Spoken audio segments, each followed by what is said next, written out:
narrow down to grow. You narrow down to scale. You put your best resources in feeding those few winners. What are the leverage points to scaling your business? The more dominant you are, the easier it is for you to push up on pricing. The business owner says, "Oh, I need more leads."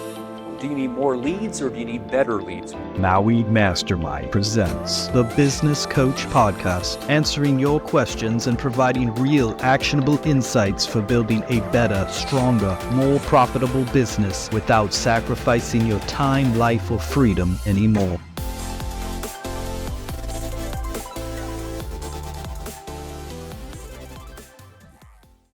Well, welcome back to another episode of The Business Coach. We're going to be building in this episode on the prior two episodes in this series. The series is focused on how can we scale? What are the leverage points to scaling your business? In this case, to scale, we're talking about narrowing your focus. In the last episode, we talked about narrowing your focus to the specific niches, geographic and or other market niches, the target audience, the target market that your company serves. And we talked about how by being very careful to let go of certain markets to go after strategically those markets that matter most, you're going to make the most profit with the most scalable and the most durable business, which is the goal of what we have here as part of the Business Coach podcast. I'm going to build on that. The understanding of this whole sequence of these, and I've got one more in the series for a total of 4, which will drop that next episode, I think next week or maybe the week after that. But they're focused on this idea of scaling leverage points. To scale our business in a sustainable, durable way, there are known leverage points. And to do that, we've got to be more sophisticated than just the business owner who says, "Oh, I need more leads." Well, do you need more leads or do you need better leads, more cost-effective leads, or more scalable leads, or more consistent leads, or leads that lead to better sales? "Oh, I need to convert better. I need my salespeople to close more business." Well, do you need your salespeople to close better? Or do you need to be better about which of your salespeople get which leads with lead management? Do you need to upgrade the salespeople you have? Do you need better sales tool, better follow-up processes with your CRM, better? And I think you get the point here. So as we look to scale, we need to have a more nuanced, sophisticated view of our business. In this particular episode, we're focusing on which products or services should you put your best time, talent, and money behind, and which one should you not. Remember, the guiding strategic principle is if we want to scale, successfully scale in a durable, sustainable way, we feed our winners and we starve our losers. We put our best resources behind those things that work the best, and our least resources we starve, take away, eliminate, or at least slowly start to diversify away from the losers that we have, depending on them. So we're going to build that here. And I'm going to start off by sharing a very personal example. In some ways, with this example, I'm a little embarrassed by it. I probably shouldn't be, but I'm going to share, since all of you have experiences with Maui Mastermind, my business coaching company that we started, I'm trying to think how many years ago, 20-ish years ago, is that right? Well, whenever it was. My memory in my 50s is not as good as it was in my 40s, not as good as it was in my 30s when we started doing this work. But in any case, it was a long time ago. We'll leave it at that. And when we started the business, we were throwing everything at the wall.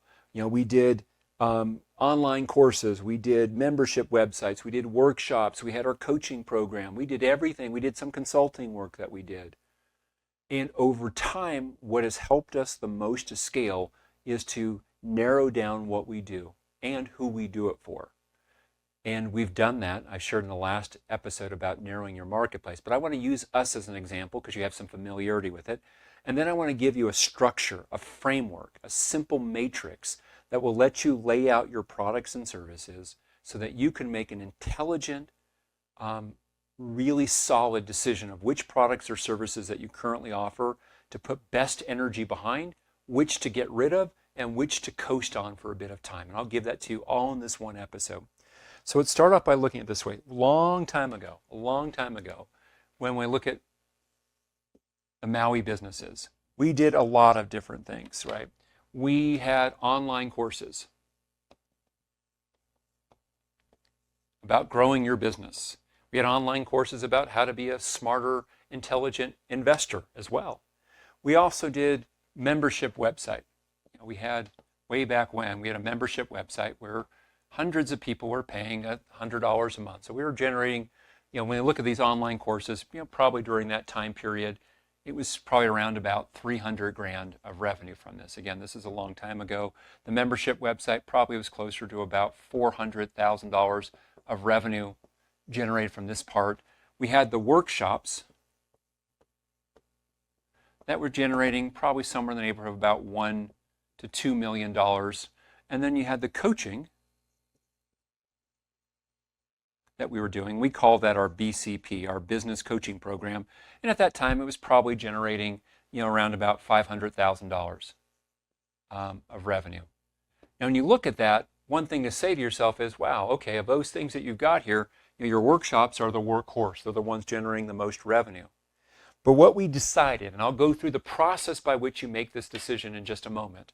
What we decided was there are certain things we're just going to eliminate. We just got rid of the online courses. Why? It wasn't something that we were great at. The margins, while good, it wasn't something that we were able to scale with that part. Plus, we had to always constantly resell to a new customer. We didn't like that model. We decided with the membership site, we had some really good features with that, some good technology. And what we decided to do is we actually took that and added it to our coaching program, but eliminated it as its own separate entity. And the people that were paying, we just allowed them to step up to a higher level, or we allowed them to go off in their own way. Right? We closed down the membership piece with that. The workshops, really profitable, but again, the same situation. It required a certain degree of sales ability that was hard to scale. And a business of selling workshops, which I had done before, is not a business that I wanted to be in. That's a too much one-time relational transaction. Too much hard selling. I wasn't interested in that. We let that go, but we did bring the workshops into our coaching program so that now our coaching clients get with us as part of what they do. They're getting a series of workshops as part of the coaching program so that every quarter they or their staff can come to an advanced workshop on various subjects. Systems and controls, the hiring super course, the leadership super course, the financial pillar company course. We have all these different courses that over the course of 3 years start to repeat in a pattern. And that's been a really successful piece with us. By narrowing the niche down, we were able to take the business that we had and to more than 10x the business over the course of a decade. And this is a much smarter way to go, to focus on one thing that really works well versus trying to go after all of them. I can almost always tell an unsophisticated business owner. I can almost always tell a business owner who's got the signs that he or she is going to flop. And what happens is, and I'll give it with a direct example. Last February, we were doing our annual super course event at the beginning of the year. We have events going on every quarter, but the one at the beginning of quarter one, usually it's held in early or mid-February, just as long as we don't do it over Super Bowl Sunday. I learned that one 20 some odd years ago. I actually had scheduled an event on Super Bowl Sunday thinking, well, they care about being financially successful. They're going to skip the Super Bowl. And I realized that when push comes to shove, here is the Super Bowl and here is David. And it was a miserable failure. Lesson learned, I never compete with the Super Bowl. But be that as it may, we do that event in February. And I was sitting down talking to one of our clients who had built a very successful $50 million a year company. It started off much smaller than that, but he had built a very successful business.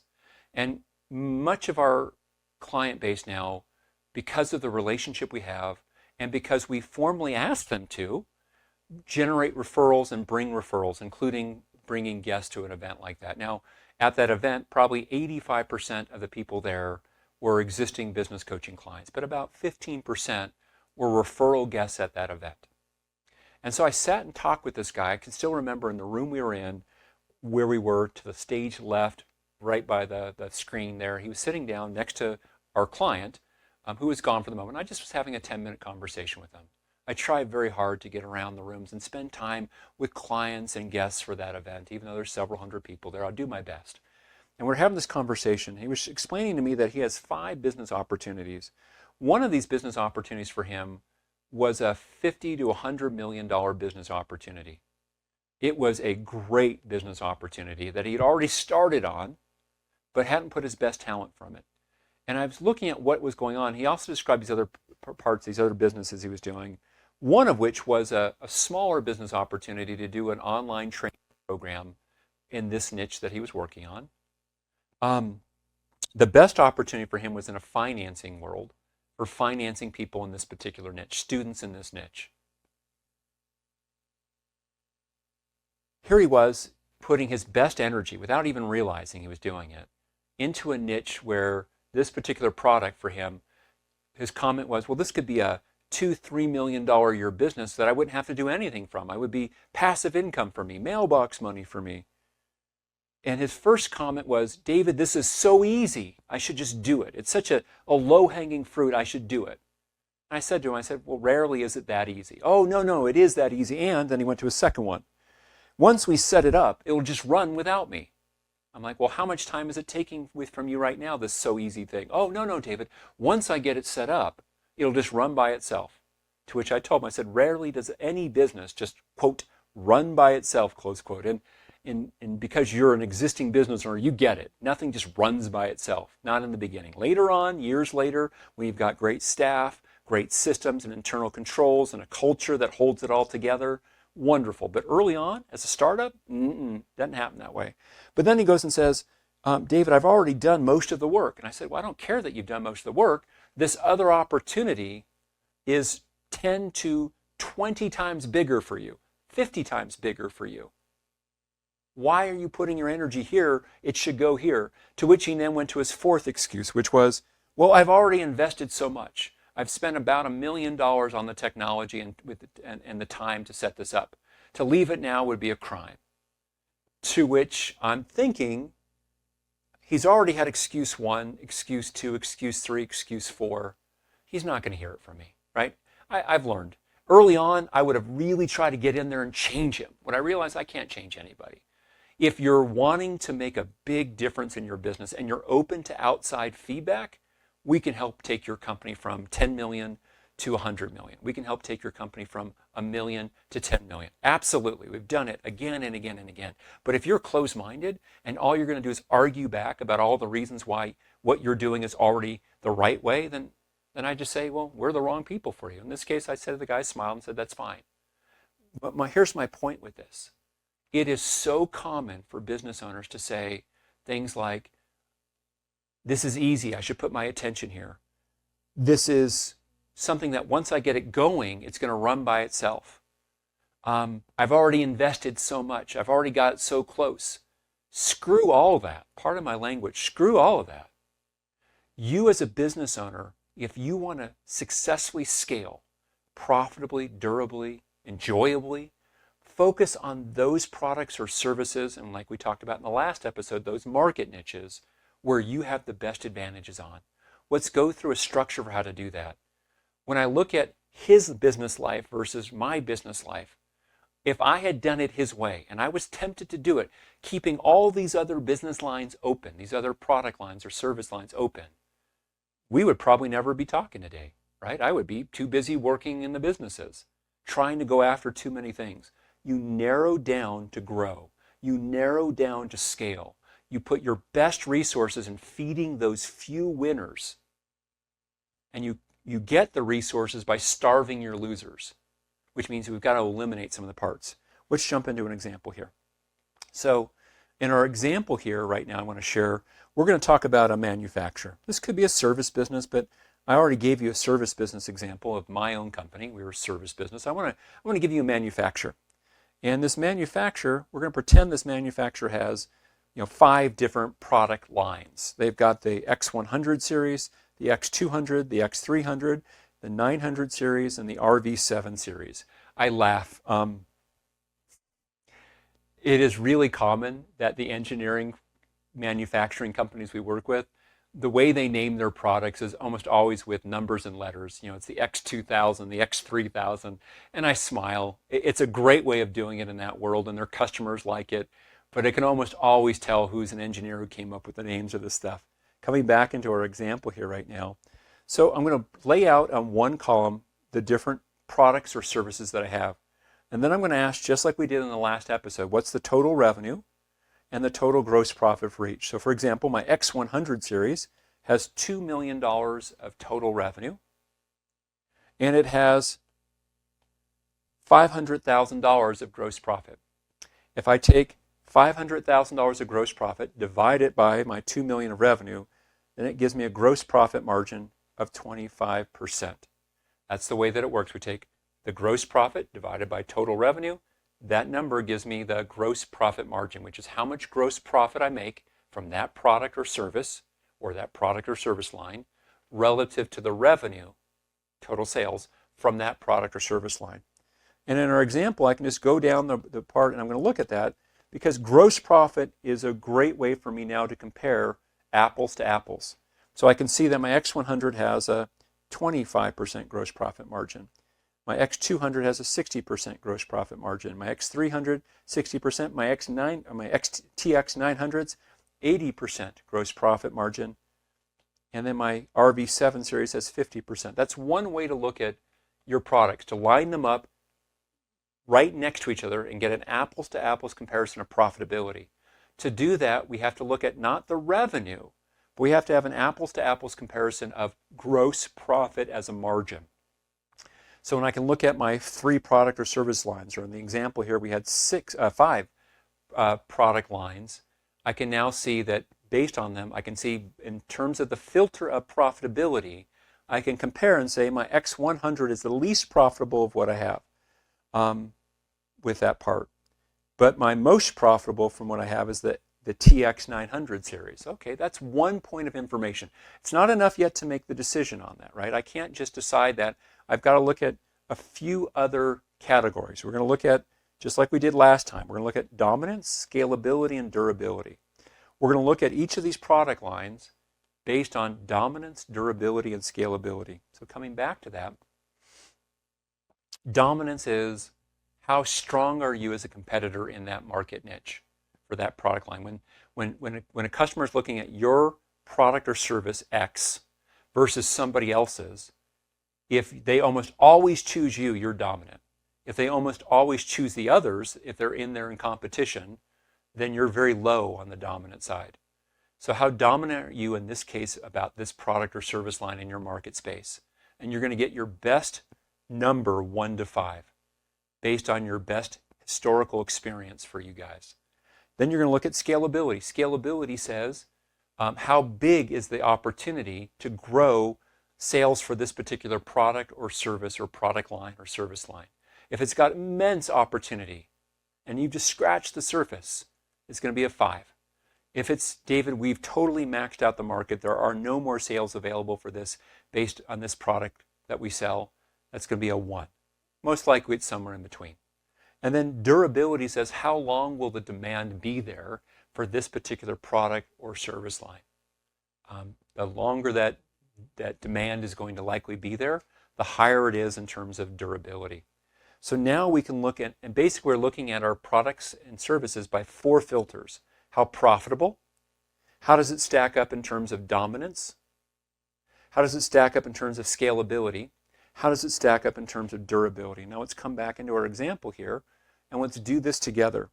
So when I look at the X100 series, for example, I notice that it has, in terms of the total revenue for this company, it has, the lion's share of revenue. It's got a lot of revenue. That's a good thing, the revenue that it has. But its gross profit margin is the lowest of any of them. It's not dominant in our example here. It's got good scalability and good durability, so the demand is going to be there. And it could be scaled, but it's low margin. And it's a market niche where you're going to be a commodity, which is why, by the way, we wonder why its gross profit margin is so low. If it's one in which you have a low dominance, it means it's hard for you to price it high.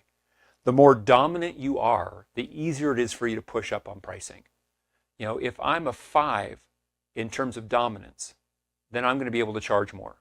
For example, remember when iPhones first came out, they were a dominant, they still are, a dominant player. In Apple products, people pay a premium. Why? Because the brand and the dominance is high. Now, it's backed up by some really good technology. Even as I do this recording, I'm working on an iPad right here. An iPad is probably 4 times more expensive than the Kindle tablet, Fire tablet that I have. The only reason I have that darn Fire tablet is because they've got a lock that I can't easily buy books on my any other way except on a Kindle device. They've really done a good job of locking up that ecosystem. That's a little bit outside the scope of this podcast, but my point being, the more dominant you are, the more pricing power you have in a market space.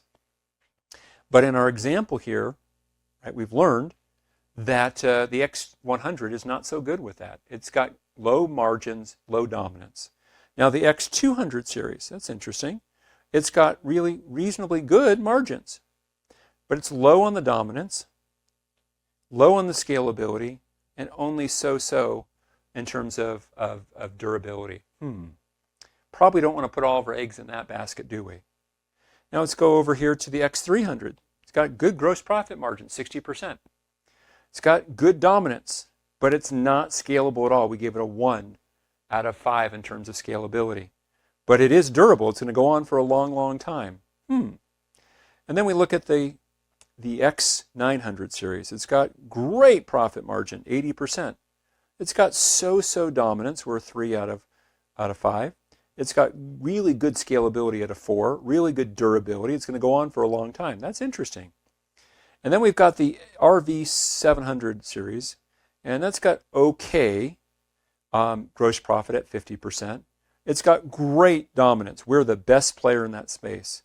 It's got so-so scalability, but it's got horrible durability at 1 out of 5. What does that mean? When we look at these things together, our X100 series, we're going to phase out of that. We need it for the short term, but we're not going to stay in that long term. Why? Because the gross profit is so low. It's half to a third of what these other opportunities are. And we're not a dominant player there, so let's get out of it. The X200 has good margins, but it doesn't really have a future in terms of we're not going to be able to grow it much. So we're going to coast on that one there. We're not going to put our best energy there. We're going to put our secondary talent on that. And we might even get rid of it altogether as it becomes too much of a distraction. The X300 has good profit margin at 60%, good dominance, but it's not scalable. It's going to last a long time because it's got a 4 out of 5 in terms of durability, but we've maxed out the market opportunity. We're going to coast. We'll take the profit that we can from that. We'll serve it, but with our secondary talent, not our best people, not our best attention. Now our 900 series, though, has the very best margins, has great scalability, great durability. We're not yet dominant, but I bet if we stayed there longer and put some attention, my intuition says that we could become very much the dominant player. We should invest heavily in this one. Put our best talent, our best attention, our best dollars behind that one. And then we have our RV7 series. This is a tough one, right? It's got a reasonably good profit margin, and we're dominant. We're the player, but it's going to go away very soon. Our durability says 1 out of 5 in terms of its score. We need to get away from that right away. It generates currently $2 million of our, about our $6, $7 million of total business in our example. So we can't just dump it right away, but we better diversify away from it because it's not going to last. And so what that means is we put our best attention on that 900 series, we coast on 2 of the others, and we start to diversify away from one and we eliminate the other one. And that's one way of looking at that. So going back to the example for Maui Mastermind, our online programs had reasonable profitability, but we weren't dominant by it. There were other people who had better skill sets to market those things. Because the online programs weren't about having a great product, they were about having great marketing, and that wasn't a strength of ours at that time. It's still not our best ability. There's a reason why, if I look over the last 5 years, our biggest lead source for clients in our coaching program by far are referrals from existing clients, because we do a phenomenal job at the coaching service. We've gotten good at the marketing, but we're not world-class or great at it. So I have to be honest enough to acknowledge that. To sell online programs requires great world-class marketing. That's not us. So we got away from that. We took some lessons from it. We used some of it in the coaching program to create some better programs, but we don't spend our energy there with that. And so the same thing would apply to the membership site. It was never going to make a ton of money. Why? Because to make that go longer, we would have had to have had hundreds of thousands, if not millions of members. we had hundreds of members paying that amount, paying about $1,200 a year in total, $100 a month. I think it was actually $99 or $97 a month. It's been a number of years, so it's hard to remember. But that wasn't our best ability. And we looked at profitability, scalability, durability, and dominance. We were incredibly low on the dominance factor for that. Profitability was so-so because we had to put so much into making it work. So many things we tried marketing-wise weren't working. We got away from it. The coaching part, we were great at it. We were really good. It was very scalable. 10, 15, 20 years ago, coaching had just started to have the upward trend that it did. Now it's a normal thing. Back at the very beginning, we had to describe and teach people and educate our prospects about what coaching actually is. Today, everyone knows what business coaching is, and we just need to make sure we're the best available option for them by being dominant. We don't have to worry so much about explaining the opportunity. So in your business, here's what I'm coaching you to do. I want you to take your products or services and list them out think about this on a spreadsheet. Make it one column. Let's say you've got 6 products and services. I want you to list them out. I want you to get clean on what the gross profit margin is for each over pick a period of time, last 12 months, probably a good period of time. And then I want you to put dominance, scalability, and durability as the next columns over. So you've got 4 columns for each product or service that you have. Gross profit margin, which tells you the best measure of profitability. Then you have dominance. You're going to number that 1 to 5, right, depending how dominant you are in that particular product or service. Then you're going to have 1 to 5, how scalable is the opportunity for that product or service. And then you have 1 to 5 about the durability. How long will this opportunity to sell and produce this product or service be there for? And based on that, you're going to make some decisions. Some things you're going to cut immediately. Get rid of. Just stop selling them. Some things you're going to phase away from. Put your energy other places so that you can diversify away. Some things you're just going to coast. Hey, they work. They're profitable. We're going to let them ride, but we're not putting our best energy on it. And 1 or 2 of them are going to just rise to the top and say, we should put our best time, our best talent, our best dollars behind scaling these ones. That's how a more sophisticated, nuanced business owner approaches scaling. So we did that last episode about doing that with the market niche of which target audience we're going to go. Now we're doing which products or services we're going to put our energies behind. In the next episode, we're going to talk about how do we retain our people. And I'm going to give you a radically different way to think about client retention. But I hope that you take the coaching from today, and I look forward to seeing you on the next episode. Bye-bye.